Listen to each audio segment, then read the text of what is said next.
네. 제목을 너무 이제 부산환경연합에서 적절하게 잘 뽑아주셔가지고 너무 감사했고요. 일단은 그냥 저에 대해서 간단하게 소개를 하자고 하면 저는 이제 대학교에서는 이제 임상병리를 전공을 했어요. 근데 결국에 거기서 실험하고 이제 화학 물질을 했는데 그걸 안 하려고 환경운동연합으로 왔었거든요. 그러니까 그 전공이 저랑 맞지 않고 뭔가 사회운동이나 뭐 가치적으로 좀 활동을 하고 싶다 해서 환경운동연합으로 왔는데 이것저것 정책국에서 역할을 하다가 한 6년 만에 또 다시 이제 가습기 살균제 대응을 하게 됐어요. 딱 저한테 큰 계기가 됐던 게 옥시불매 활동이었고요. 그래도 이제 환경연합 활동가 중에서 화학물질이랑 너랑 좀 관련이 있겠다 해가지고 이제 가습기 살균제 대응을 하면서 이제 가습기 살균제뿐만 문제가 아니라 전반적으로 생활화학 제품에 대해서도 뭔가 운동을 해야 되겠다 해서 뭐 생활화학 제품 전천후 경제 활동까지 이어져 왔습니다. 근데 이제 시민들하고 모니터링을 하다 보니까 시민들이 적극적으로 감시하는 것도 정말 중요하지만 기업이 자발적으로 움직임과 함께 정부도 규제를 해야 될 필요가 있다라고 생각이 들었어요. 그래서 점점점 활동을 하다 보니까 정책 대응을 안 할 수가 없더라고요. 근데 또 정책 대응을 하다 보니까 저희가 계속 뭔가 전문성에 가로막혀가지고 뭔가 10년 동안 활동을 하고 조금 더 전문적으로 운동을 하고 싶다라는 생각에 이제 경성대 화학물질 안전관리 특성화 대학원이 있어요. 그리고 제가 뭐 서울에서 활동을 하고 있지만 집이 부산 기장이거든요. 그래서 이제 아예 저주지를 옮기면서 이제 올해 대학원 2학기로 화학물질 공부를 하고 있습니다. 그래서 제 신분은 지금 아까 말씀드렸다시피 전 활동가고 현재는 이제 대학 원생으로 이제 공부를 하고 있습니다.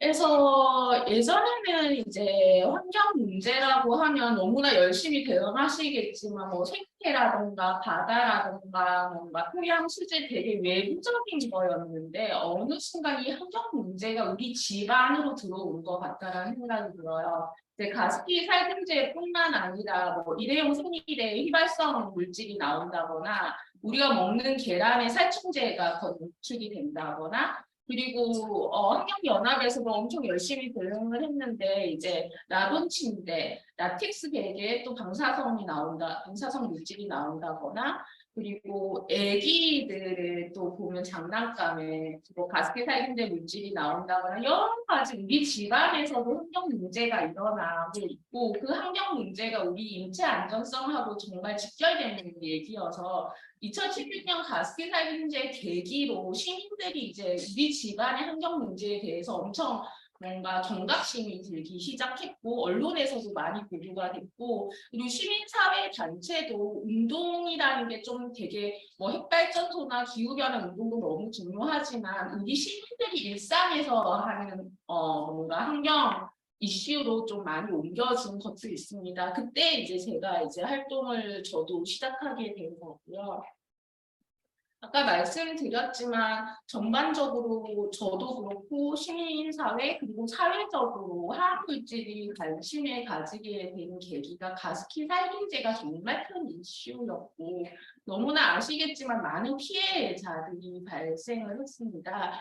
그래서 보면은 1994년부터 2011년 지금 한 17년 동안 이렇게 수많은 제품들이 판매가 됐고요. 그 제품들을 사용하는 그 피해자들이 되게 많이 양산하게 됐습니다. 근데 이렇게 피해자와 사망자가 많은 와중에도 실질적으로 정부의 인정을 받고 기업의 이제 배상을 받는 피해자들은 한 거의 60% 이게 많이 늘어난 거거든요. 60%밖에 되지 않습니다.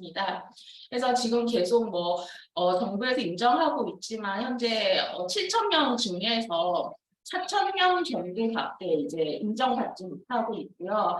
그 환경보건시민센터에서 이런 피해자분들에 대해서 통계치를 내봤는데 대부분이 성인보다는 어린이라던가 산모라던가 이제 어르신들이 되게 많더라고요.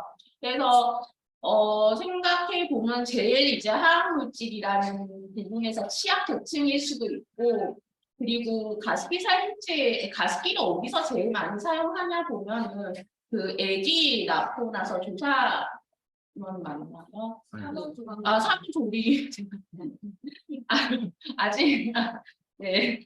그 산후조리원하고 이제 요양시설이어가지고 거기서 이제 편의적으로 가습기를 관리하기 위해서 살균제들을 많이 사용했더라고요. 근데 이제 가습기 살균제를 언제 사용하고 어떻게 사용하느냐가 되게 중요한 것 같아요. 가습기 살균제가 가습기를 언제 많이 사용하세요?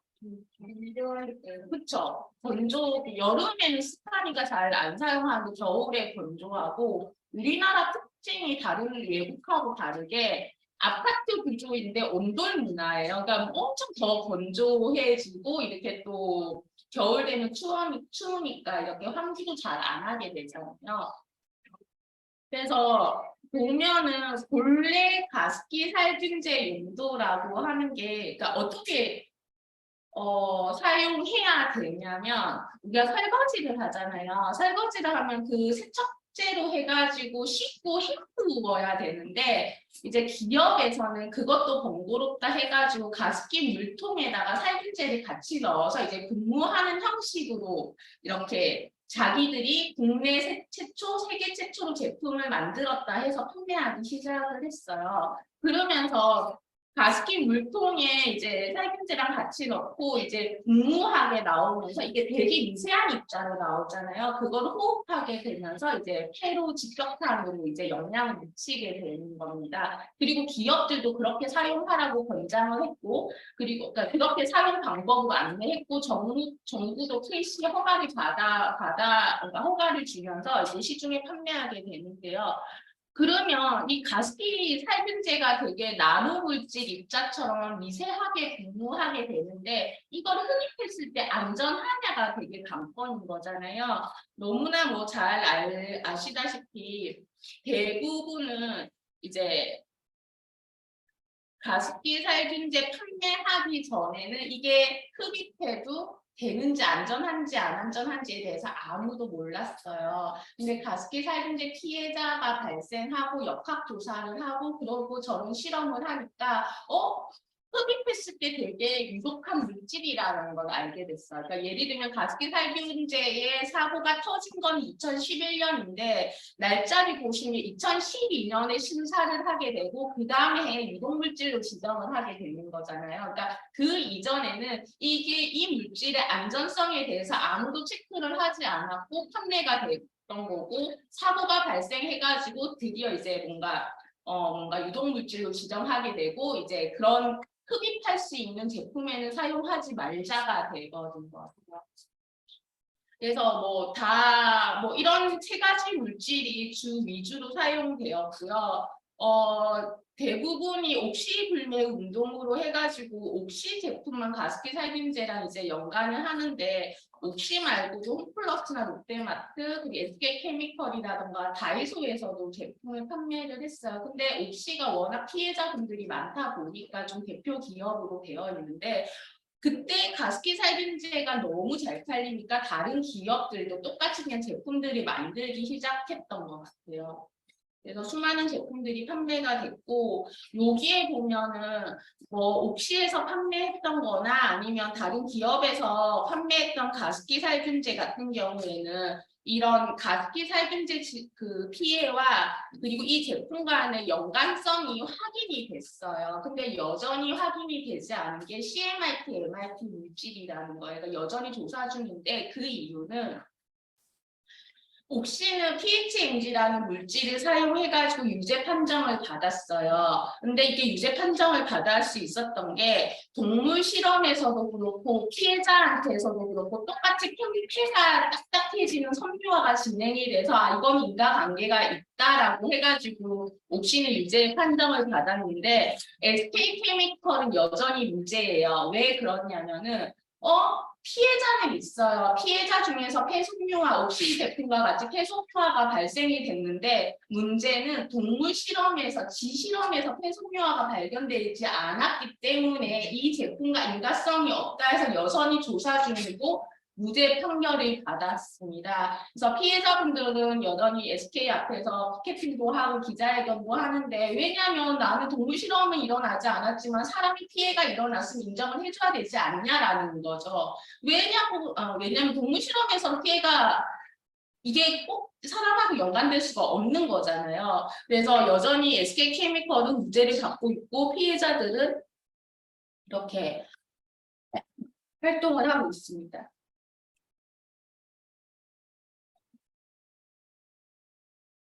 네. 그래서 이제 가습기 살균제 활동만 하다가 가습기 살균제만 문제였을까라는 생각으로 해서 다른 제품도 이제 한번 활동을 해보자라고가 됐어요. 그랬을 때 이런 장면들은 마트에 가면 보시죠. 어떤 기준으로 제품을 구매하세요? 이렇게 많은 수많은 뭐 세척제하고 뭐 세제들이 있는데 저는 일단 애들이 있어서 친환경 제품도 찾아보고요. 네. 그다음에 이제 물에서 그러니까 마트에서는 다소 이제 프라이드를 많이 사긴 하는데 보통 이제 물에서 얼마나 빨리 부는 빨리 물에서 불에 네네네네. 네. 그 기준으로 세제를 사고 있습니다. 인성 선생님. 네. 그래도 꼼꼼히 보시네요. 어떻게 세제를 부르세요?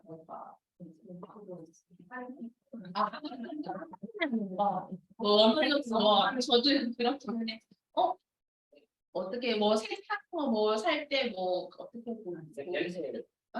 얘기도 예를 들면 여기에서 꼭 그게 세척제가 아니더라도 샴푸라던가 바디워시 같은 경우에는 향이 기준이 되더라고요. 그렇게 강조도 많이 하고요. 그래서 근데 제가 이렇게 강의하고 다니면서 전 성분을 보고 있어요라는 거는 잘 없어요. 그쵸. 어떤 성분이 들어가고 있는지에 대해서 꼼꼼히 한다라는 얘기는 듣기 힘들어요. 왜냐하면 화학 제품은 전성분이 표시가 안 되어 있거든요. 뒤에 가서 말씀드리겠지만 확인을 하고 싶어도 확인할 수 없는 상황인 거고 대부분이 말씀하시는 게 향 아니면 뭐 효능 아니면 가격, 가성비로 해가지고 제품을 고르시더라고요. 근데 이제 우리는 제품으로 대하지만 결국에는 각각의 생산들이 화학물질인 거잖아요. 그래서 제품을 보기 전에 우리가 화학물질을 먼저 확인을 하자라고 하면 실질적으로 이제 법이 만들어진 지 얼마가 안 됐어요. 가습기 살균제가 2011년에 사건이 터지고 여러 가지 조사를 거쳐서 우리나라에도 제도가 정비되어야 되겠다라는 생각이 2015년이에요. 우리가 화학물질을 꽤 오랫동안 써왔는데 법이 만들어진 거 2015년이면 정말 최근인 거잖아요. 10년도 안 된 거예요. 그랬을 때 법 이름을 보시면 화학물질을 등록하고 평가하자라는 거예요. 그러니까 그 전에는 화학물질이 전혀 정부에 등록되지도 않았고 평가도 되지가 않았던 거예요. 그래서 2015년에 정부가 이제 화학물질에 국내에 유통되는 화학물질에 대해서 전수조사를 하는데 전체 유통되는 화학물질 중에서 안전성, 그러니까 실험 정보를 가지고 있는 물질이 25%밖에 안 돼요. 그러니까 나머지 75%는 이게 안전한지 안 안전한지에 대한 근거가 없이 지금 유통되고 사용되고 있다라는 겁니다. 그러니까 우리가 지금 제품 안에 포함된 물질들이 대부분이 75%가 정보가 없어서 그게 안전한지 안 안전한지 정부도 기업도 대답할 수 없는 실정입니다. 그랬을 때 이건 기존에 이미 유통되고 있는 화학물질이고요. 또 신규 화학물질이라 해가지고 화학물질 시장이 되게 커요. 새롭게 계속 화학물질이 유통되고 판매되고 제조되고 있는데 그런 물질조차도 환경부가 올해 이제 얘기를 했는데 대부분 90%가 유해성, 안전성에 대해서 어떤 것도 분류할 수가 없다라고 얘기를 하고 있습니다. 그러니까 이 정보가 없다라는 거는, 그러니까 유해성을 분류할 수 없다라는 거는 정말 안전해서 분류할 수가 없는 건지, 아니면 진짜 정보가 없어서 판단을 못해서 분류할 수 없는 건지 해가지고 그거를 아무도 모르고 있는 상황에서 기업들은 이 물질에 대해서는 유해성 분류 표시를 할 수 없습니다라고 정부에 등록하고 있습니다. 네. 그런 상황이고, 그래서 물질에 대해서는 대부분 그 실험 정보가 없다라는 게 이제 사실이고요. 그렇다고 하면 결국에는 이 물질들이 우리가 하나의 물질로 해서 제품을 만들지는 않아요. 최소 한 10종 이상의 물질들이 혼합해가지고 제품을 만드는데, 이 물질들의 정보가 없다고 하면 제품조차도 그런 정보가 미흡하다라는 거잖아요. 아까 통계치랑 되게 비슷해요. 제품에 대해서도 기업들이 답변하고 정부가 이제 통계 조사를 하면은 25%의 제품만 그나마 안전성에 대해서 확인할 수, 그러니까 제품 안에 있는 25%의 물질만이 안전성을 확인할 수 있고, 나머지 거의 18%의 그 제품 안에 있는 물질들에 대해서는 안전성을 확인할 수 없다라고 얘기를 하고 있습니다. 그래서 그러면 정부에서 KC 마크도 주고 친환경 마크도 주는데, 그러면 정부가 안전 기준을 통과한 제품은 안전하지 않나요? 라고 얘기를 하시지만, 여기 검사 성적서를 보시면은 많은 물질들을 뭔가 규제하지 않아요. 이 제품에 이 5가지 정말 뭐 발암 물질이라던가 미독한 물질 뭐 4~5가지만 들어가지 않으면 합격이라고 하고 KC 마크를 주는 거예요. 그러니까 정부는 이 모든 물질에 대해서 확인을 하는 게 아니라 정부가 규제하는 물질 목록에서 몇몇 물질만 없다고 하면 오케이 하고 판매하게 해주는 거예요. 네. 그래서 이제 뭐 여러 가지 뭐 정부에서 KC 마크라던가 친환경 기준이라던가 안전 기준 이렇게 마크를 주지만 정부조차도 이제 제품에 대해서 전성분을 알지 못하고 있다라는 거 말씀드리고 싶고요. 그랬을 때 생명과학 제품뿐만 아니라 제품에 대한 정부 부처별로 관리 사각지대가 되게 많아요. 이제 화학물질이나 생활화학 제품 같은 경우에는 환경부가 관리를 하고 있고, 뭐 그 의약품이라던가 화장품 같은 경우에는 식약처에서 관리를 하고 있고, 그리고 어린이 제품 같은 경우에는 왠지 환경부나 식약처에서 관리를 해야 될 것 같지만 산업부에서 관리를 하고 있고, 여러 부처에서 나뉘어져 있고, 그리고 우리는 항상 사고가 나야지 부처로 배정받고 있는 상황이에요. 가스피살균제 같은 경우에도 뭐 산업부, 환경부 하다가 결국에는 환경부에서 관리하게 되는 거고, 나도 침대 같은 경우에는 그때 이슈를 대응했을 때 너무 웃겼던 게, 라돈 침대가 터지고 나서 여러 부처가 모였어요. 어디 부처가 모였냐면은 침대를 캐시 마크를 주는 데는 산업부예요. 그리고 라돈의 방사성 물질을 관리하는 거는 원자력 안전위원회예요.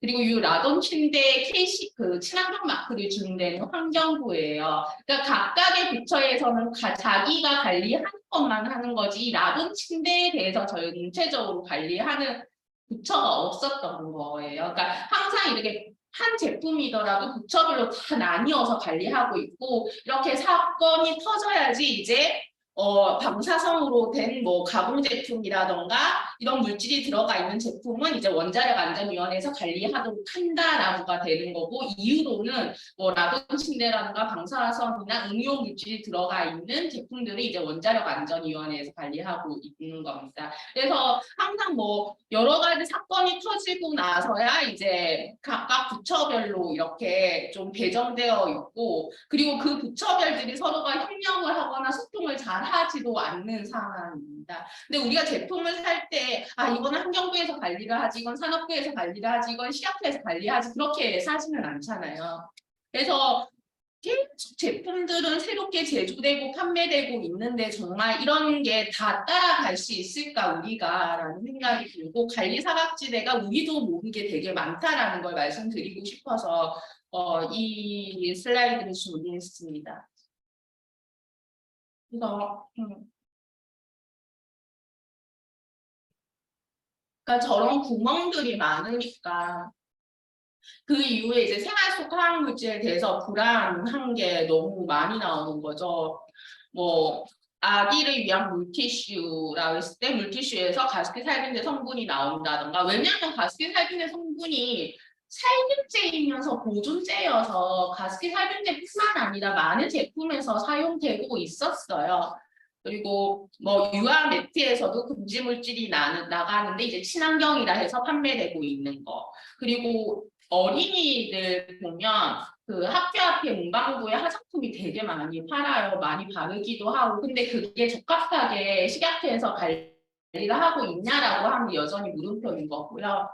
그리고 뭐 생리대에서 살충제 계량까지 해서 소비자들이 이제 이런 거에 대해서 경각심이 높아졌고 그리고 저희 입장에서는 전문가분들도 그러는데 가습기 살균제뿐만 아니라 그만큼 좀 우려스러운 게 스프레이 제품들도 있어요. 뭐 스프레이 보면은 뭐 집안에 뿌리는 뭐 탈취제도 있긴 하지만 화장품 했을 때 이렇게 미스트 같은 것도 되게 많잖아요. 그게 코로 너무 직격하게 들어오니까 이런 거에 대해서 흡입 독성이 제대로 됐을까? 흡입 안전성이 체크됐을까라고 하면은 여전히 의문인 거고 왜냐면 다른 실험은 되게 빨리 뭔가 결과치를 얻을 수 있는데 흡입 독성을 테스트할 수 있는 안전성을 체크할 수 있는 실험 기관이 국내에 잘 없고 그리고 되게 비용이 비싸요. 그래서 기업들이 규제하지 않는 물질에 대해서 굳이 그렇게 사용하더라도 굳이 하지 않는 상황이긴 합니다. 네, 그래서 뭐 계속 말씀드리겠지만 이런 이슈들이 끊임없이 나와서 이제 불안해하시고 있고 이게 환경뿐만 아니라 이제 우리 몸의 증상으로도 되게 많이 일어나는 것 같아요. 제가 왜 2016년 조사를 했냐면 조사 통계치를 가지고 왔냐면 처음으로 환경성 질환에 대해서 어린이 대상으로 검사를 했었어요. 예전에는 성인 대상으로 검사를 했는데 이제 2016년에 이제 국민건강보험하고 환경부에서 어린이 대상으로 이 환경성 질환에 대해서 이제 조사를 했습니다. 이제 환경성 질환이라는 게 왜 우리 간염성이나 전염성과는 다르게 환경 오염 물질로 해서 체내에 축적되어 가지고 발생하는 질환을 이제 환경성 질환이라고 하는데 되게 큰 게 이제 아시는 게 아토피하고 그리고 또 뭐가 있을까요? 비염도 있고 또 뭐가 있을까요? 여기 딱 세 가지가 있어요. 비염하고 천식하고 아토피가 대표적인 이제 환경성 질환으로 보고 이걸 대상으로 조사를 합니다. 근데 10년새의 어린이들하고 청소년의 아토피 유병률이 거의 1.17배를 증가를 했고 그리고 12세 이하의 친구들이 이런 아토피라던가 천식이라던가 비염의 알레르기가 비염 이런 질환이 있는 비율이 거의 30%, 50%에 육박하다라고 이렇게 조사를 내놓습니다. 그래서 보면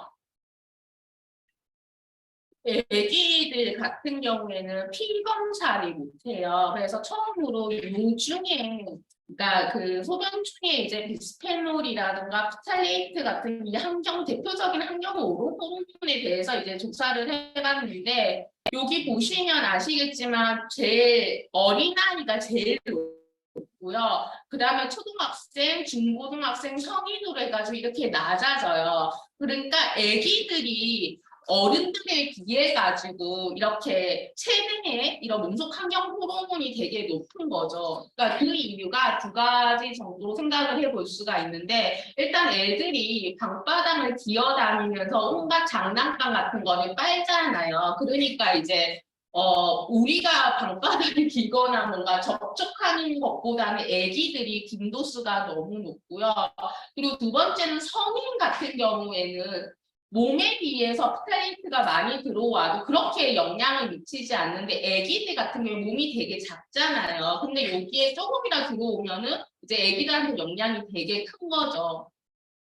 그래서 이런 비스페놀이라든가 프탈레이트 같은 경우에는 대부분에 들어오면 요중으로 대사가 되긴 하지만 그게 일상에서 빈도가 되게 높으면 결국에는 축적될 수밖에 없다라는 거죠. 그래서 아까 말씀드렸던 것처럼 산업부에서 어린이 용품을 관리를 한다는 게 이게 물리적으로 안전한지 안 안전한지만 산업부가 보는 거지 그 안에 어떤 성분이 환경성 질환이라던가 이런 호르몬 질환에 호르몬 성분에 대해서는 산업부가 체크를 못하고 있어요. 그래서 시민사회가 얘기를 하는 거는 이 어린이 제품을 산업부에서 관리를 할 게 아니라 식약처라던가 환경부에서 관리를 해야 된다라고 요구를 하고 있습니다. 그래서 성인들이 화학물질에 노출되는 것보다 아기들이나 아니면 취약계층이 노출되는 게 이렇게 영향을 많이 미친다라는 게 실질적으로 이렇게 통계적으로 나왔다라는 거를 이제 보여드리고 싶었고 이런 화학물질이 결국에는 뭐 환경뿐만 아니라 우리 몸속에 다양한 질병을 유발한다라는 거를 좀 설명해 드리고 싶었습니다.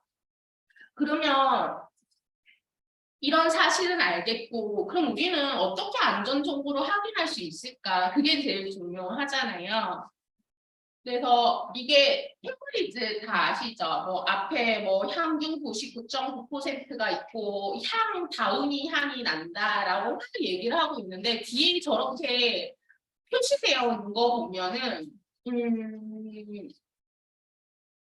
진짜 자주 뿌려달라거나 그런 게 있지만 안전하게 사용하라는 얘기는 잘 없어요. 그리고 제품의 성분에 대해서도 그냥 기능만 뭐 계면활성제, 향료 그런 물질이 이런 물질이 들어가 있어요가 아니라 이런 기능을 가진 물질들을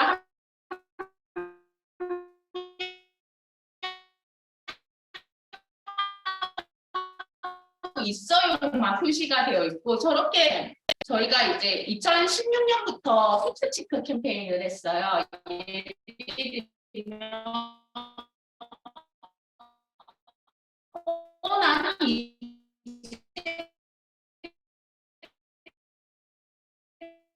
우리 제품이 너무 궁금한데 성분도 제대로 표기가 안 되어 있는 제품을 사진 찍어서 찍는데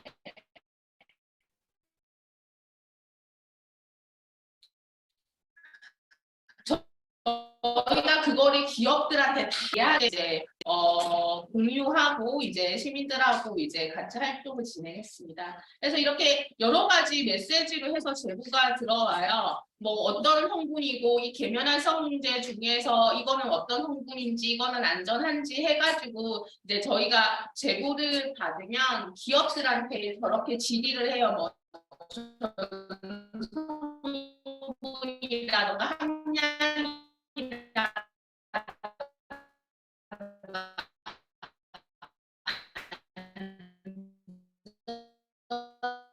자료라던가 그거를 이제 질문을 하면 우리가 쓰니까 괜찮아요 안전해요 우리 라고 대답이 안 오거든요. 그래서 이런 일련의 요구하고 공개하는 활동을 했습니다. 그래서 이것도 다이소에서 판매하는데 수많은 글씨들이 있어요. 뭐 여러 가지 효과가 있고 뭐 섬유 전체가 촉촉히 젖을 정도로 골고루 뿌려달라는 거, 매일 반복해라는 거, 자주 뿌려달라는 거. 그렇지만 제품 성분을 체크를 해보면 식물성 추출물 냄새 제거 성분, 유기성 세균 제거 성분으로만 기재되어 있어요. 저게 전 성분이라고 할 수는 없는 거잖아요.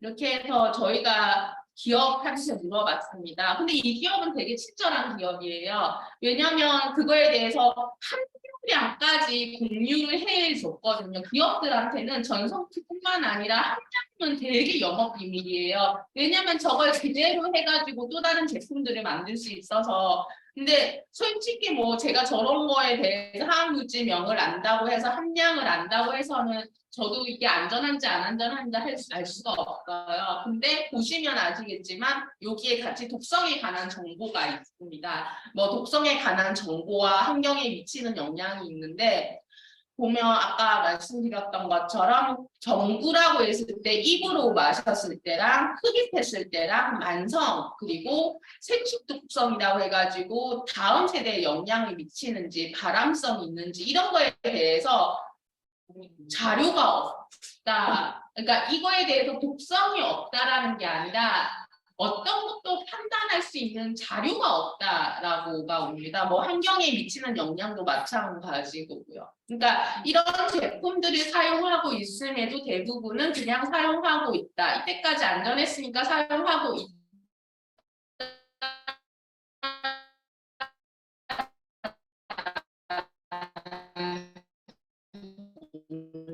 입니다. 근데 워낙 사진에 제품을 보여줘가지고 근데 이 기업은 되게 착실한 기업이고 대부분의 아까 말씀드렸던 것처럼 물질 정보가 없고 대부분 자료 없음으로 이렇게 와요. 네. 그래서 뭐 아까 말씀드렸다시피 환경연합이 요구해서 전체 시장에서 판매되는 제품 중에서 전 성분이 공개된 거는 10%에 불과하고요. 그 10%의 물질에 대해서 안전 정보가 있냐라고 하면 대부분 75%는 안전 정보 없이 사용되는 화학 물질이더라라는 거를 이제 정보의 통계치와 시민사회가 조사한 통계치가 되게 유사하게 나왔습니다. 그럴 수밖에 없죠. 그리고 환경연합이 확보한 그 전성분을 확인해 보니까 뭐 단순히 정보 없음이 아니라 이렇게 중점적으로 관리하는 물질들이 있어요. 예를 들면 환경호구 호르몬이란 내분비 장애 물질이라던가 바람이나 돌연변이 색식독성 물질이라던가 그런 물질이 관리되어야 하는 물질이 실질적으로 제품에 들어가 있고 특히 알레르기 반응 가능한 물질들이 한 화학 제품의 1681개 정도로 이제 확인이 됐고 한 개의 제품에 그런 성분이 알레르기를 유발할 수 있는 성분이 한쪽만 들어가 있는 게 아니라 최대 26종까지 복합적으로 사용되는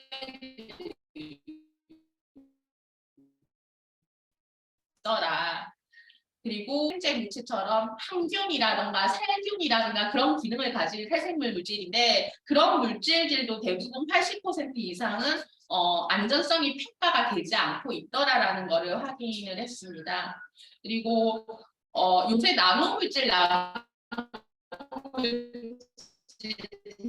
되게 많이 사용하시는데 효과가 있어요. 살균이라든가 항균 효과가 있어서 나노물질이 많이 사용되고 있으나 뭐 안전성은 차치하더라도 이게 피부에 접촉이 되거나 흡입이 되었을 때 다른 물질들보다 너무나 미세하기 때문에 인체에 더 해로울 수가 있다라는 거고 그게 충분히 검증되지 않아서 이제 나노물질도 있고 이 나노물질도 적지 않게 제품에 함유되어 있다라는 거를 전체적으로 이렇게 환경연합이 좀 통계치를 내어서 공개를 했습니다. 그렇다고 하면 만약에 이게 정말 아니라고 하면 정부라든가 기업이 반발이 왔을 건데 아무도 그거에 대해서 대응을 하지 않더라고요.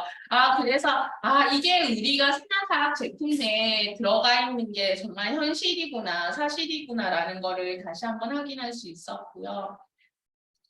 그래서 제가 이런 전반적으로 보면서 저도 되게 학습할 수가 있었던 것 같아요. 그러니까 시민들이 저한테 물어보는 거는 각각의 성분에 대해서 물어보지 않고 이건 안전한가요? 이런 건 어때요? 괜찮아요? 되게 질문을 많이 해주시면서 그거를 확인하는 과정에서 같이 공부도 하고 학습도 할 수 있었는데 그런 진짜 시민들이 궁금해했던 사례들을 조금 모아가지고 말씀을 드릴게요.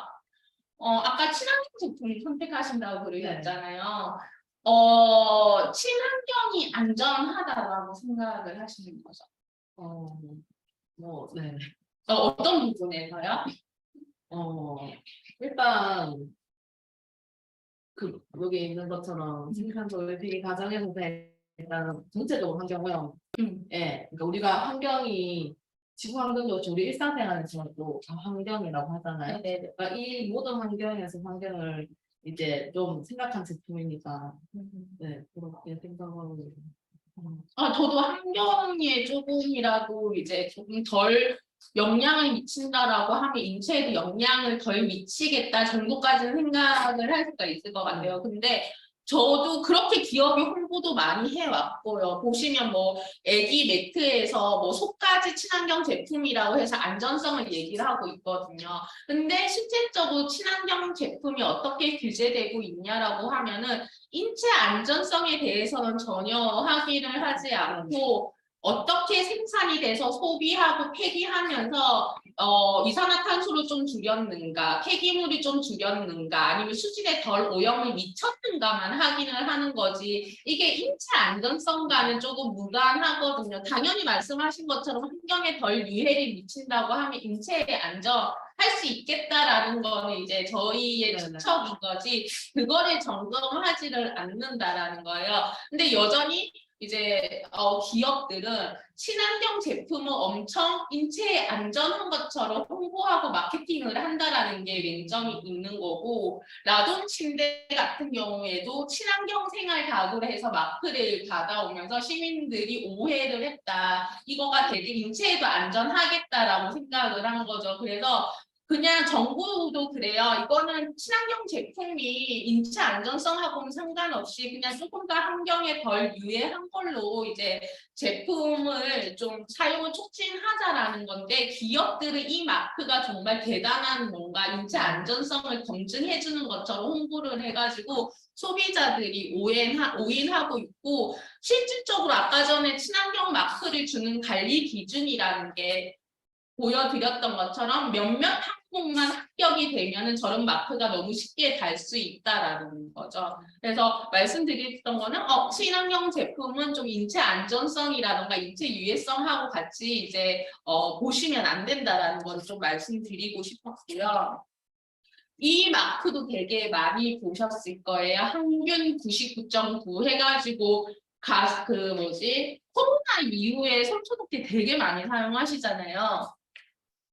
근데 미국에서 이 코로나 이전에 이런 거를 조사를 했어. 이 항균 효과가 정말 있는 걸까? 일반 비누로 씻는 것보다 이런 항균 99.9%를 이런 물질을 사용했을 때 더 효과가 있고 더 안전할까라는 거에 대해서 기업들한테 너희들이 그런 근거 자료를 내라 해서 3년 동안 기한을 줬어요. 그 3년 동안 너희가 항균 99.9 이런 물질에 대해서 안전성과 효과성에 대해서 입증을 해라라고 했지만 그 기업들이 아무도 대답을 하지 않았어요. 그거에 대해서 안전성도 효과성도 전혀 기업도 이제 마케팅으로 사용하고 있지만 뭔가 검증을 못하는 거였죠.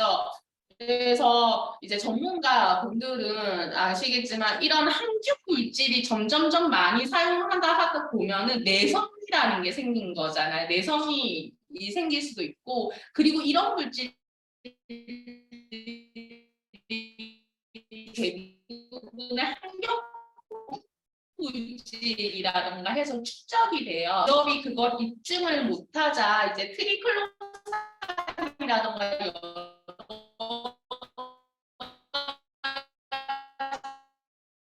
항균 제품에 대해서 그런 식의 물질들을 규제하고 있습니다. 그래서 저희가 식약처에 물어봤어요. 야, 미국에서는 이렇게 규제하고 있는데 우리나라는 어떻게 좀 할 예정이라고 물어보니까 식약처도 충분히 알고 있어요. 이 항균이라는 게 적절하게 검증되지도 않았고 효과성도 잘 몰라요. 그리고 이런 상황, 국제적인 상황도 너무 알고 있지만 여전히 조사 중, 내부 공포 중으로만 되어 있어요. 그래서 미국에서는 뭐 23개 항균 제품 6개 성분에 대해서는 금지하고 있지만 우리나라에서는 이제서야 트리클로산 하나의 물질만 규제하고 있지 나머지 물질들은 여전히 판매가 되어 있고 마트에 가시면 항균 99.9%라는 마크 되게 많이 보시잖아요. 그래서 그런 상황인 거고 아무런 우리 국내에서는 이런 아무런 조치를 취하지 않고 있다라고 얘기를 드리고 싶고 그래서 항균 99.9%를 믿지 마세요. 네.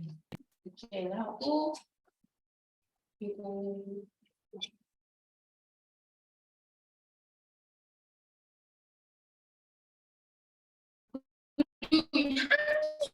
대해서도 되게 많이 물어보시더라고요.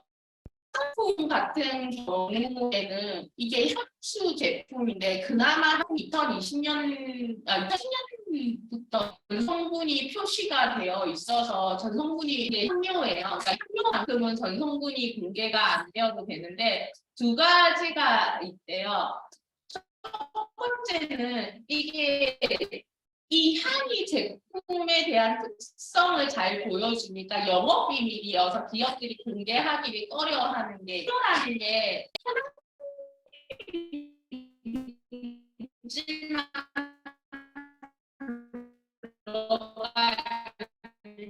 게 아니라 여러 물질이 종류 훔치는 것도 있어요. 그래서 근데 이제 기업들은 그런 얘기보다는 이건 기업 비밀이라서 공개하기 어려워. 그렇게 얘기해요. 예를 들면 샤넬 넘버 5에서 향료 성분을 공개해버린다고 하면 그 기업이 유지할 수가 있을까요? 그래서 향료 성분에 대해서 공개하고 있지 않은데 그래도 유럽 같은 경우에는 알러지를 유발하는 성분에 대해서는 공개를 하게 하고 있습니다. 그게 26종이고요. 그리고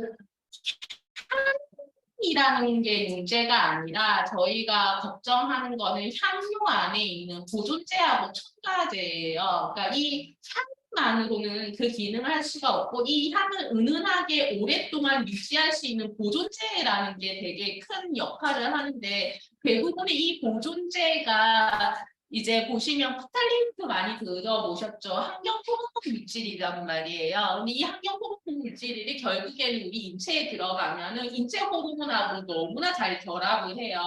그래서 이런 향료 성분들이 당장 우리 인체에 영향을 미치지는 않지만 2세대 다음 세대에 갈수록 이제 영향을 미친다라는 결과들은 되게 다분히 있습니다. 이런 얘기를 해도 되나 싶기도 한데 그러니까 그 전 세계에서 정자수가 남자 정자수가 제일 작은 나라가 있어요. 그러니까 진짜 이거 조사한 거예요. 남자 정자수가 제일 작은 나라가 어딜까요? 전 세계에서. 왠지 향 얘기를 했으니까 향이랑 관련되어 있지 않을까? 어디요?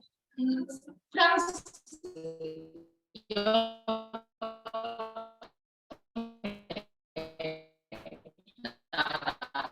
가 있거든요.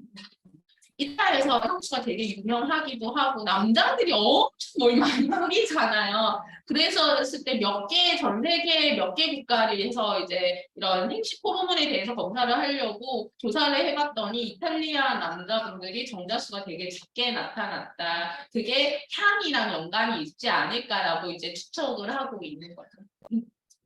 그래서 국내에는 규정이 여전히 없어요. 유럽은 향료에 대해서 다 공개하기 어렵다고 하면 알러지 물질이라도 좀 공개를 하자라고 하고 있지만 국내에서는 이제 화장품조차도 향료로 공개하고 있습니다. 그래서 이거에 대해서 실태 파악을 한번 해봤어요. 이건 한국연합이 한 건 아니고 이제 노동환경건강연구소에서 한 건데 이게 26개가 이제 알러지를 유발하는 이제 향료인데 들어보셨을 것 같은데 시트랄이라던가 리모넬이라던가 좀 많이 익숙한 그 물질들도 있을 거예요. 그래서 아까 말씀드렸다시피 세탁세제나 세척제에서도 향을 많이 사용하지만 특히 개인 위생용품, 바디워시나 샴푸에 린스에도 향이 엄청 강조되고 있거든요.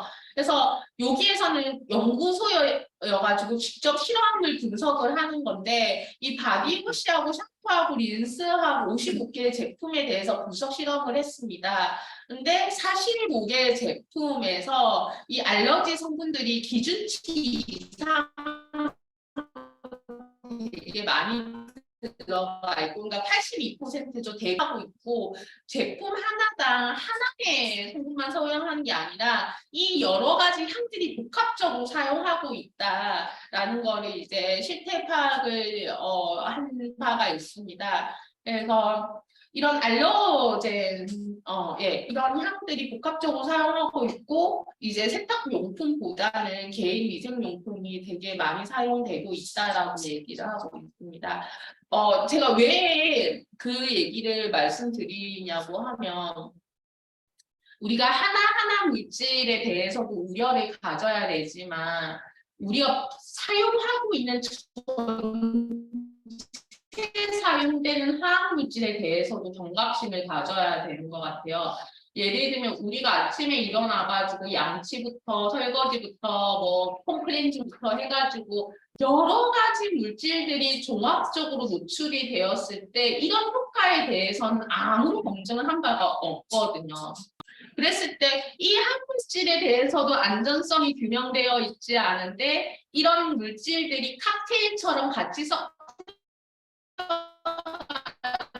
어떤 효과가 일어날지에 대해서는 여전히 우리는 미지수입니다. 그래서 여기서 계속 강조하는 게 우리 여기 제품 하나의 물질만 쓰는 게 아니라 여러 물질들이 복합적으로 사용되고 있더라라는 걸 이렇게 보고서를 해가지고 국내 예상한 이런 향에 대해서 이런 향에 대해서 정말 유럽에서도 점점 더 경각심을 가지기 시작해서 이제 유니레버라는 게 다국적 기업인 거잖아요. 우리가 전 성분은 뭐 공개하고 있지만 2018년까지 향료 성분을 공개하겠다 해서 이제 자기 홈페이지에 알러지 성분뿐만 아니라 모든 향료에 대해서 투명하게 공개하겠다라고 얘기를 하고 있습니다. 근데 제가 저 사진을 넣은 이유는 한번 2017년도죠. 유니레버 본사가 저런 광고를 해요. 흑이미 바디워시를 써가지고 백인으로 바뀐 거잖아요. 그래서 한번 저렇게 광고를 하고 한번 이제 나요. 저런 방침을 밝혔다고 하면 유니레버가 다국적 기업이고 그럼 우리나라도 유니레버 제품들을 판다고 하면 한국에서도 저렇게 공개를 하겠지라고 해서 저희가 환경연합이 유니레버 코리아에 본사에서 이렇게 한다라는데 너희는 언제 발표를 할 거니라고 요청을 하니까 답변이 이렇게 와요. 지금으로서는 말도 이상하지. 현재 혹은 향후의 발표 시점을 확인할 수 없습니다라고 하는 거는 발표하지 않겠다라는 거잖아요. 그래서 본사와 유니레버의 코리아는 좀 다른 게 있고요. 그러니까 이게 유니레버 다국적 기업이 본사가 이렇게 한다고 해가지고 다른 지사들도 이렇게 하지 않는다라는 것과 그리고 살펴보니까 똑같은 도구 비누라도 본사에서 제조하는 공장이랑 한국에서 제조하는 공장이 달라요. 예로 들면은 본사에서 제조하는 공장이 베트남에 있다고 하면 한국에서 제조하는 공장이 중국에 있어요. 그러니까 똑같은 도구 비누라고 하더라도 성분이 다른 거예요. 그러니까 유럽에서 똑같은 도구 비누에 대해서 본사에서 전성분과 향료를 공개한다고 했을 때 저는 단순히 그거를 같이 한국어로 해서 변환해가지고 공개하면 되지 않겠냐라고 했는데 똑같은 도구비인데도 공장이 다르고 성분이 다르다는 걸 확인할 수가 있어서 단순히 공개하기는 어려운 상황이긴 하더라고요. 그렇다면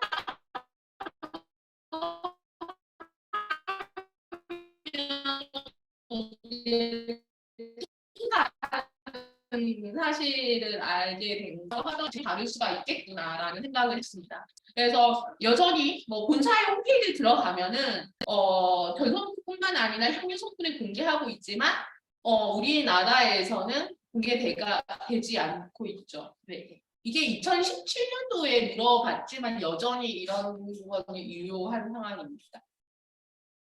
그래서 이게 외국하고 차이가 나는 게 되게 많아요. 다국적 기업 자체도 이렇게 다른 원칙과 기준으로 이제 적용을 하고 있고 우리나라의 정부도 그래요. 예를 들면 이게 리스테린이라는 제품인데 제품 뒷면에 보시면은 성분으로는 이렇게밖에 표시가 안 되어 있어요.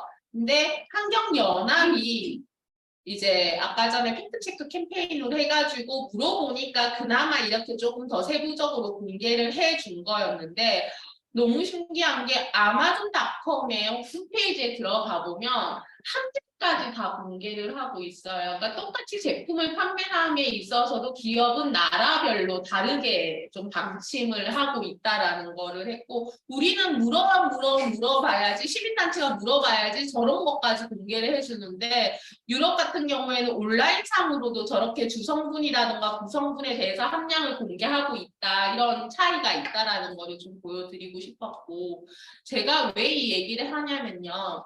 가스키살균제 옥시가 영국의 본사를 가지고 있어요. 그리고 우리나라가 아까 전에 이제 한국 지부에 이제 IB 코리아 해서 랩킷 뱅키저인데 IB 코리아인데 여기가 2025년에 옥시에서 나온 지속 가능한 보고서예요. 그래서 뭐 환경이라던가 사회라던가 지배 구조에서 ESG로 이렇게 해가지고 자기들이 이제 보고서를 밝혔는데 영국 같은 경우에는 아까 전에 우리나라처럼 화학물질을 등록하는 리치라는 제도가 있는데 자기들은 법에 등록되지 않은 평가되지 않은 물질에 대해서 사용은 전면 금지하겠다.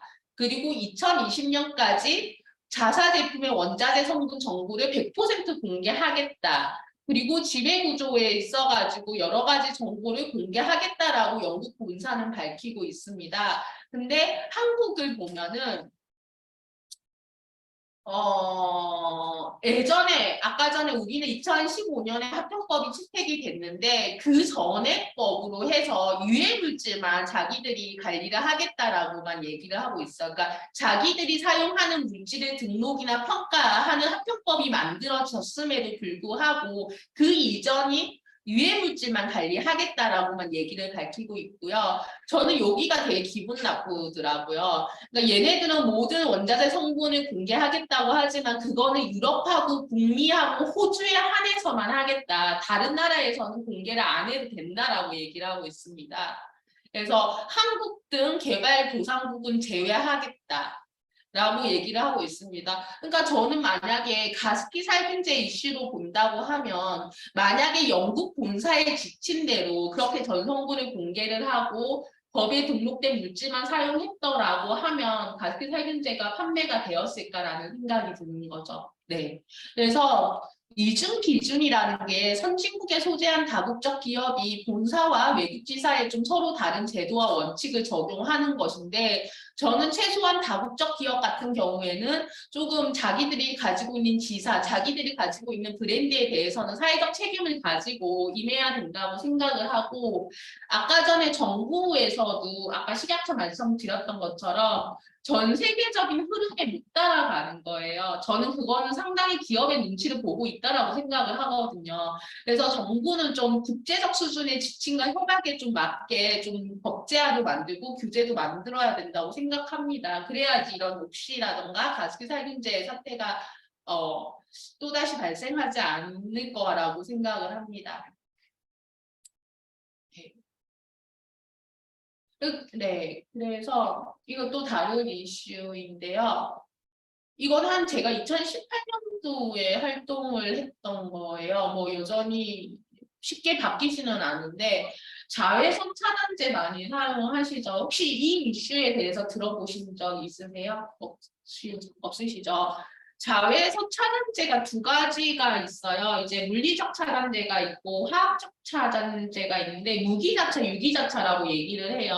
그러니까 물리적 차단제인 유기자차는 왜 백탁 현상이 일어나면서 자외선이 들어오면 물리적으로 이렇게 반사시키면서 빛이 나가는 건데 유기자차라 해가지고 이거는 화학적 차단제라 해가지고 성분으로 해서 자외선이 들어오면은 이 차단제 화학적 성분으로 해가지고 이제 차단해 주는 거예요. 그래서 거기에 이제 여기서 말하는 들어가는 자외선 차단제는 화학적 자외선 차단제인데 대표적인 성분이 옥시벤존하고 옥티녹세이트가 두 가지가 들어갑니다. 대부분의 지금 16,000개라고 했을 때 적지 않은 제품인 거잖아요. 그러니까 자외선 차단제뿐만 아니라 요새 비비크림이라던가 립스틱이라던가 핸드크림을 보면은 다 자외선 차단 기능이 있는데 그런 기능에 있는 화장품들이 대부분이 들어가더라고요. 그래서 처음에 이 이슈가 알게 된 거는 하와이하고 팔라우에서 자외선 차단제 금지법을 제정을 한대요. 근데 그 이유를 보니까 팔라우하고 하와이는 되게 해양 관광으로 해서 좀 주수입이 있는 나라인데 그 관광객들이 자외선 차단제를 바르고 바닷가에 들어가면서 이런 성분들이 물에 들어가면서 산호가 죽는 현상을 발견을 합니다. 그럼 얘네들은 관광을 위해서 산호는 살려야 되는 거잖아요. 생태계를 위해서도 그렇고요. 그래서 이런 연구 결과가 있으니 이런 성분에 대해 들어간 자외선 차단제에 바르는 사람들은 관광객들은 금지하겠다고 해서 저런 법을 만들었습니다.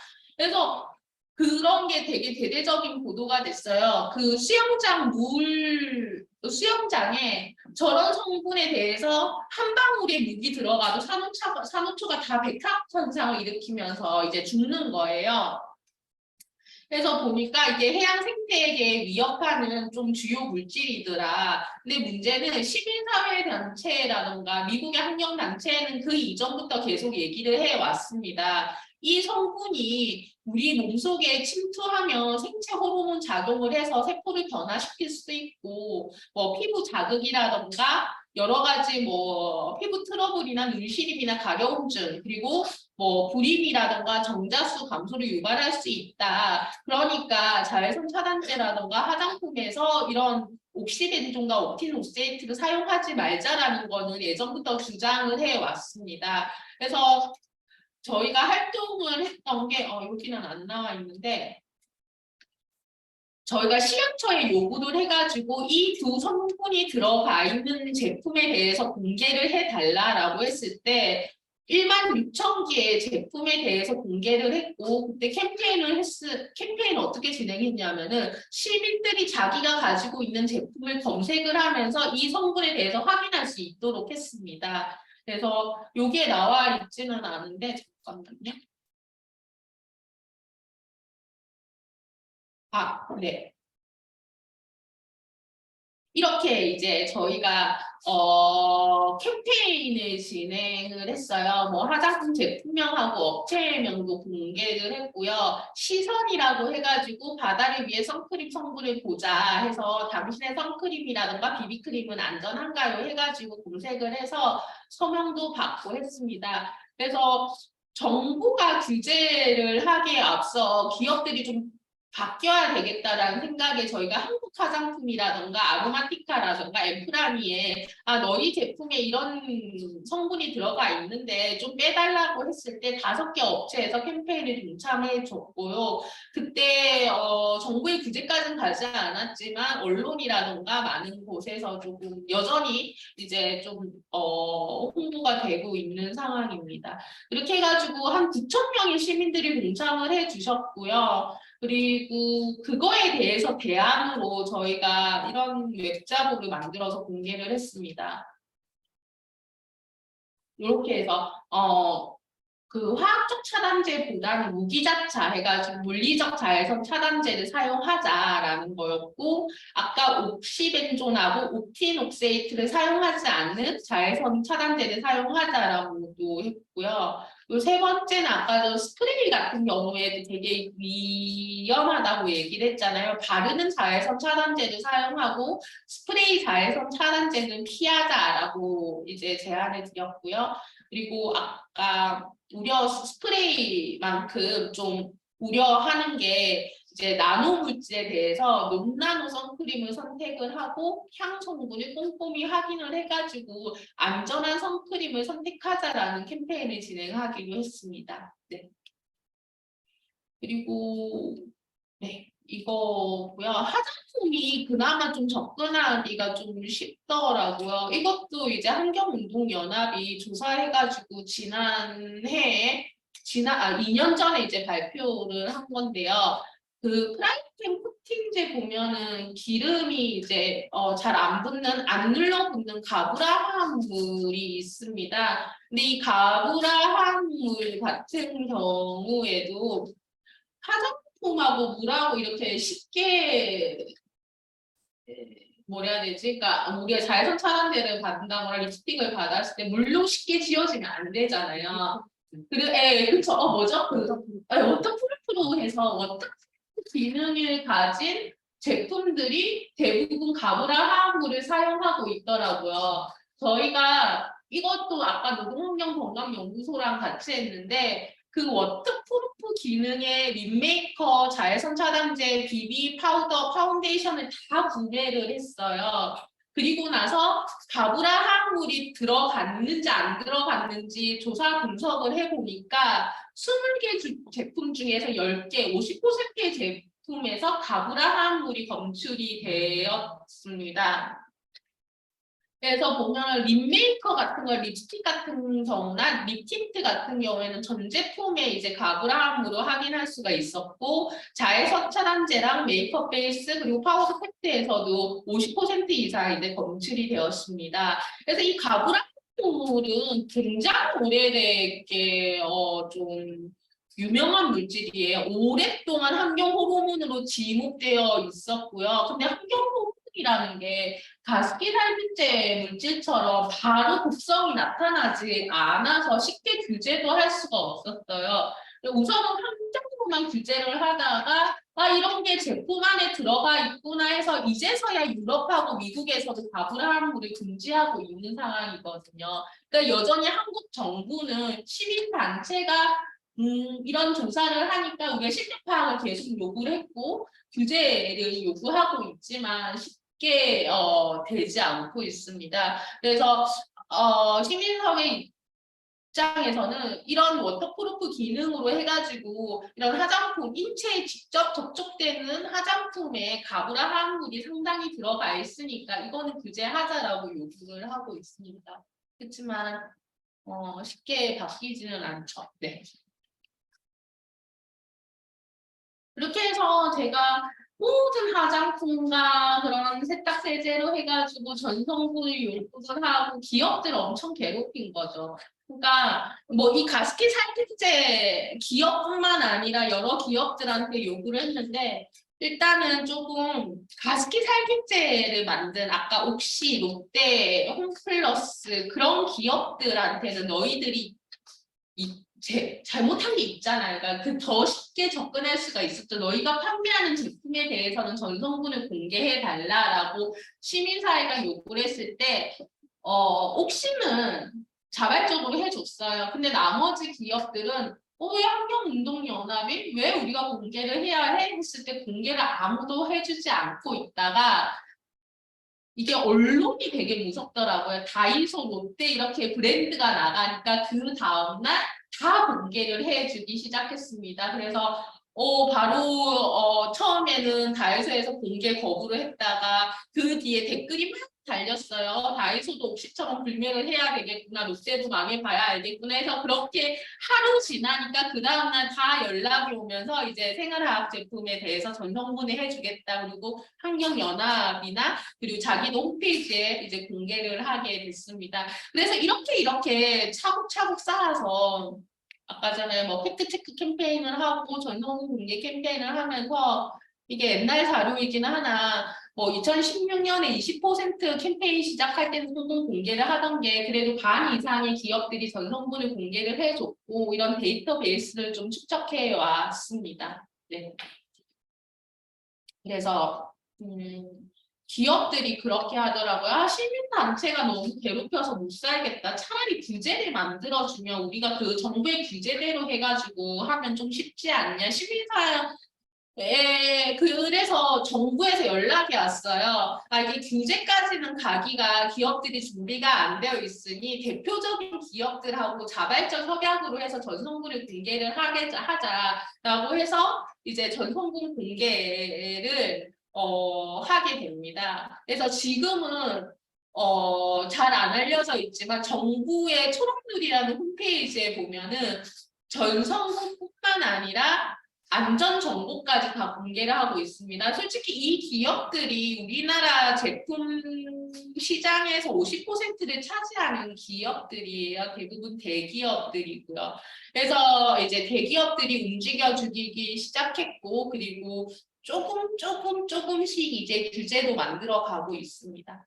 그래서 결국은 이런 캠페인을 했던 이유가 모든 정보를 좀 접근하기 쉽게 이해하기 쉽게 하기 위해서 이런 활동을 해왔던 거고요. 아까 말씀드렸던 것처럼 이렇게 시민사회, 기업, 정부가 자발적 협약을 맺어가지고 이제 초록누리라는 사이트를 오픈을 했고 거기에는 뭐 위반 제품도 공개하고 있고 생활화학 제품, 등록된 생활화학 제품과 그리고 전성분 공개 제품으로 해가지고 시민들한테 공개를 하고 있습니다. 그래서 이제 초록들이 들어가시면은 뭐 이 제품에 어떤 주요 함유 성분이 있고 이 물질의 정보까지 확인을 할 수가 있습니다. 그래서 아직까지는 보기 어려우나 그래도 이렇게 좀 바뀌고 있고 공개하고 있다라는 거는 굉장히 의미가 있다라고 생각을 합니다. 근데 문제는 정부가 이 사이트를 만들고 협약을 하고 하는데 예산이 한 50억 정도 들었어요. 그렇지만 시민들은 이 초록누리에 대해서 알고 있다라고 하면 전혀 잘 모르고 있는 거죠. 그래서 열심히 홍보할 필요가 있고 이런 커뮤니케이션을 할 필요가 있다라는 겁니다. 그렇다고 하면 다른 나라는 어떨까? 그러니까 다른 나라 가기 전에 아무튼 항우물질 관련해 가지고는 부처별로 여러 가지 사이트를 만들고 있지만 그것도 예산을 들여서 사용하고 있지만 생각보다 활용성이 되게 낮다라는 거를 보여드리기 위해서 이렇게 했고 혹시나 화학물질 관련해서 좀 정보를 확인하고 싶다고 하면 들어가셔도 될 것 같아요. 네. 그래서 그냥 해외가 되게 그냥 잘 되어 있어요. 이게 분트라는 이제 독일의 환경운동연합 같은 환경단체인데요. 여기에서는 톡스폭스라고 해가지고 전성분은 아니지만 환경 호르몬이 있는지 없는지에 대해서 이제 공개를 하고 있습니다. 그래서 유럽 같은 경우에는 EU로 묶여져 있잖아요. 그래서 독일에서 저런 앱을 하나 만들면은 모든 유럽에서 사용이 가능을 해요. 그래서 바코드를 찍으면은 이 제품이 물질이 들어가 있는지 환경호르몬 물질이 들어가 있는지도 확인할 수가 있습니다. 근데 유럽에선 되게 좋은 제도가 있어요. 소비자가 기업에 정보를 요구하면 45일 이내 답변을 해야 돼요. 근데 우리나라 같은 경우에는 소비자 문의 전화를 막 전화를 해도 답변 얻기가 되게 힘들어요. 근데 유럽에서는 어느 기업 내에 시민이 소비자가 요구하는 거에 대해서는 답변을 해야 되는 거는 정말 좋은 규제라고 생각을 하거든요. 그렇게 하면서 이 분트라는 환경운동 단체에서도 그 제품에 대해서 기업들한테 묻고 그거에 대해서 정보를 공개하는 걸로 해서 이제 톡스폭스라는 앱을 잘 운영하고 있습니다. 네.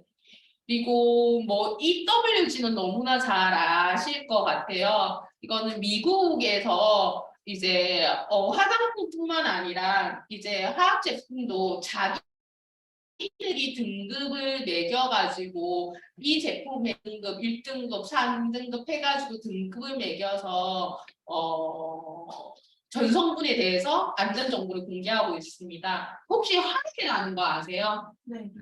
화해가 저 EWG에 저 마크를 차용을 해가지고 공개를 하고 있는데 그러면 환경운동연합도 생활화학 제품을 저렇게 하면 안 돼라고 얘기를 하세요. 그래서 저희도 EWG에 연락을 했어요. 너희들이 이렇게 등급을 매기는 거를, 그러니까 예를 들면 에탄올이 2등급 매겼다고 하면 우리나라도 에탄올로 해가지고 저희가 그렇게 공개하면 되잖아요.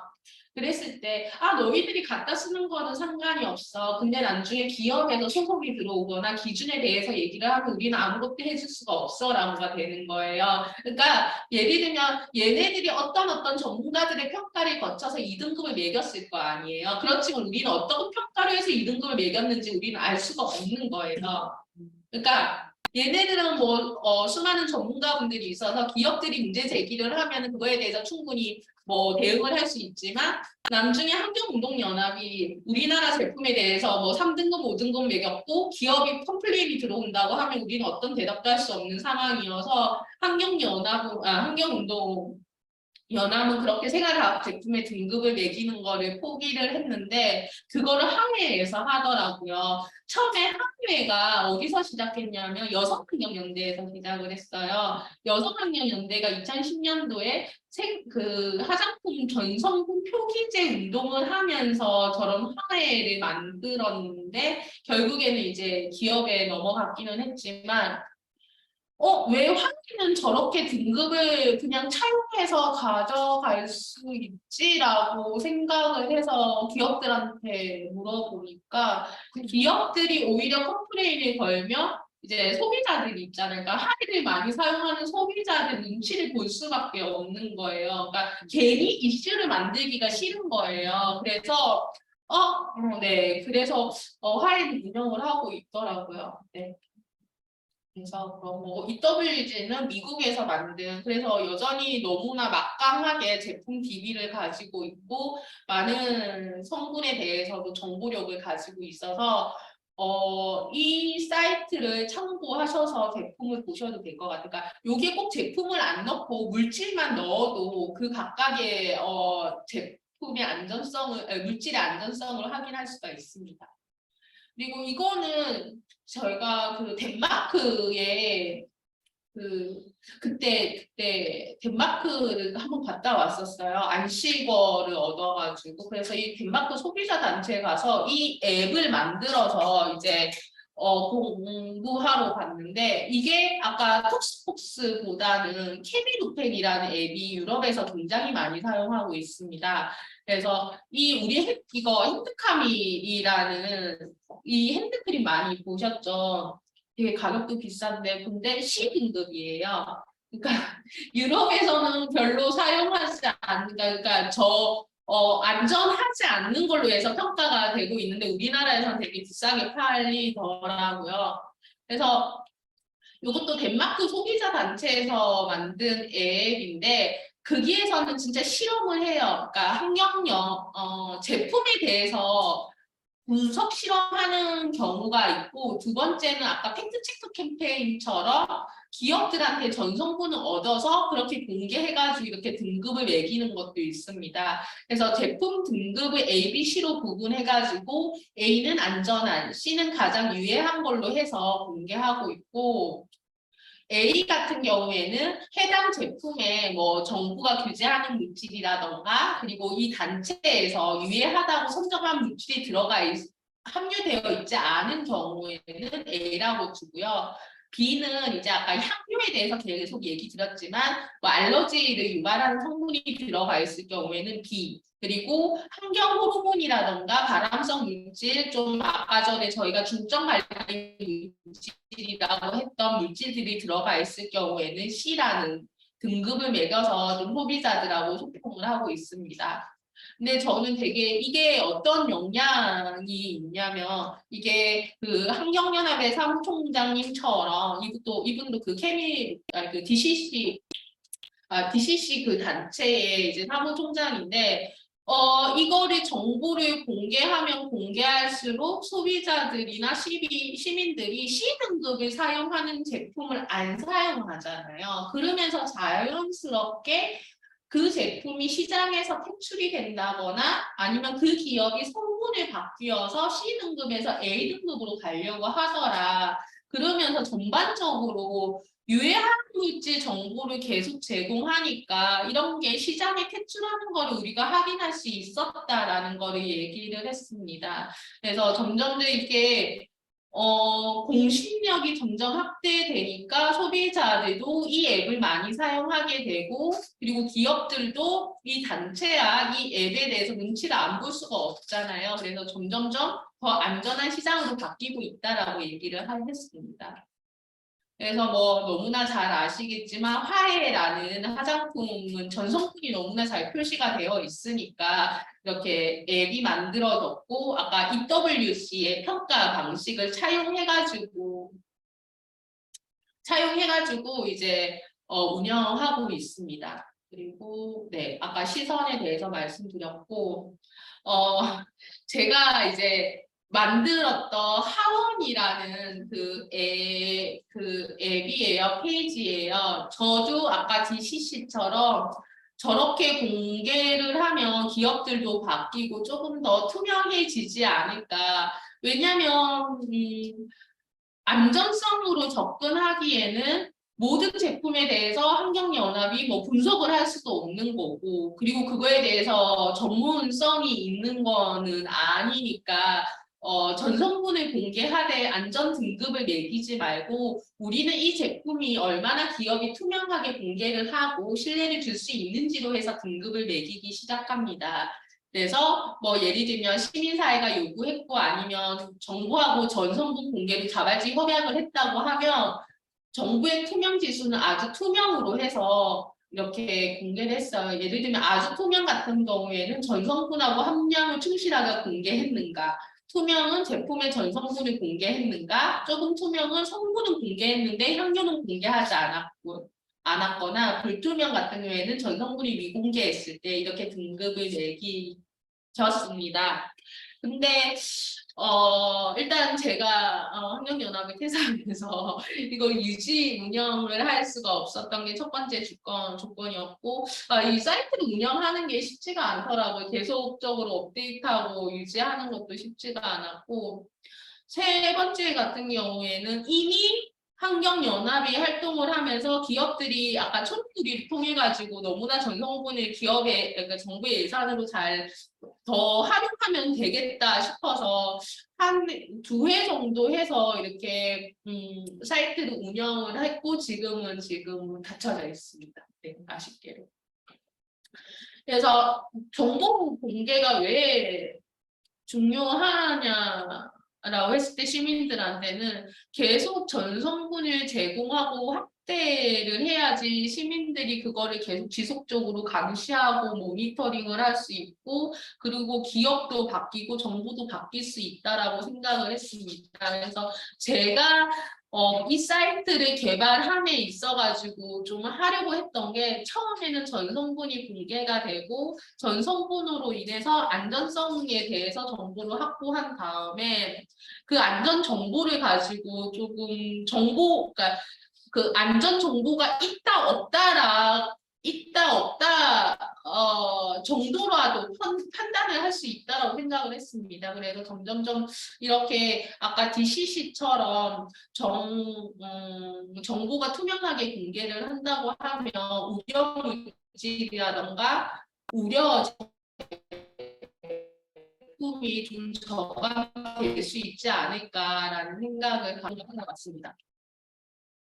그래서 그런 생각이 들었어요. 이 화학 제품이라는 게 정부 하나만으로, 기업 하나만으로 바뀔 수가 없고 시민, 기업, 정부가 함께 움직여야 된다라는 거가 생각이 들었고, 결국에는 우리는 소비자로서 제품의 끝단에 있기는 하지만 물질하고 제품이 제조되는 이 공급망 내에서는 노동자들도 있고 지역 주민들도 있고 수많은 이해관계자들이 얽혀 있는 거예요.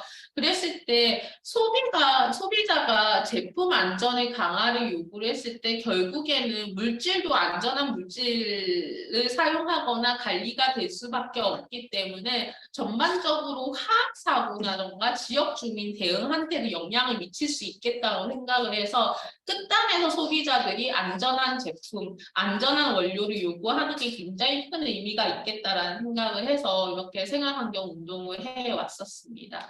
그래서 그러니까 양질의 정보를 요구한다라는 거는 결국에는 안전한 원료를 써달라는 거기 때문에 그렇게 해서 좀 소비자 운동, 시민 운동이 좀 활성화돼야 되지 않을까라는 생각으로 해서 이제 생활환경 운동을 가지고 왔었습니다. 네, 이 정도입니다.